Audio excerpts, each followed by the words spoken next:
Dans cette vidéo, je vais vous montrer comment nettoyer des asperges avant de pouvoir les cuire. C'est parti! Alors l'étape numéro 1, ça va être de passer les asperges sous un filet d'eau froide. C'est un réflexe à avoir avec tous les légumes. Donc un fin filet d'eau froide, on va un petit peu les frotter pour faire partir les petites saletés, les petites impuretés. Et voilà, mes asperges ont été rincées à l'eau froide. Donc maintenant, je les pose sur un sopalin.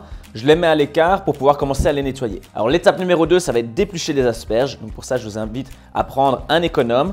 Et alors la particularité avec les asperges, c'est qu'on ne va pas éplucher la tête de l'asperge. On va éplucher uniquement le bas. Donc la tête, on ne la touche pas. Et la partie en dessous, eh bien, on va l'éplucher en partant du haut vers le bas.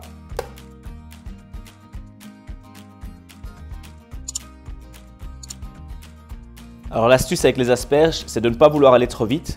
Lorsqu'on veut aller vite, on a tendance à appuyer fort sur l'asperge et en faisant ça, eh bien, on va rentrer dans la chair.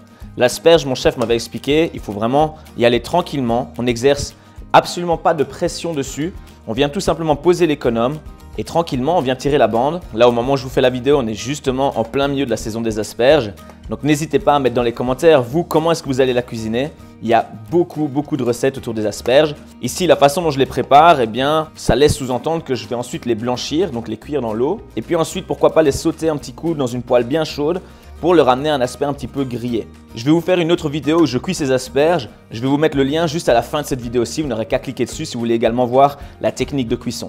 Et voilà, donc à ce stade-ci, on a terminé le plus long du nettoyage d'une asperge. Il reste une dernière étape. Donc il faut bien se dire que le haut de l'asperge est très tendre. C'est pour ça qu'on n'y touche pas.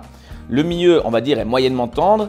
Et le bas est beaucoup plus dur. Donc la dernière étape, eh bien, ça va être de couper le dernier centimètre de l'asperge, tout simplement parce que cette partie-là est trop dure. En plus, elle est souvent un petit peu moins bien nettoyée, il reste peut-être un petit peu de peau. Donc on va couper le dernier centimètre.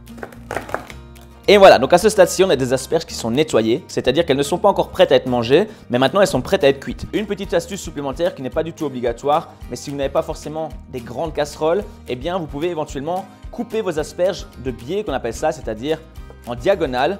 Ce qui va donner un rendu après dans l'assiette, on peut s'amuser à faire des dressages un petit peu plus intéressants. Et voilà, j'espère que ça vous a plu. Si c'est le cas, lâchez un beau pouce bleu, abonnez-vous à la chaîne. Je vous dis à très bientôt, c'était Daniel Home Chef. Ciao!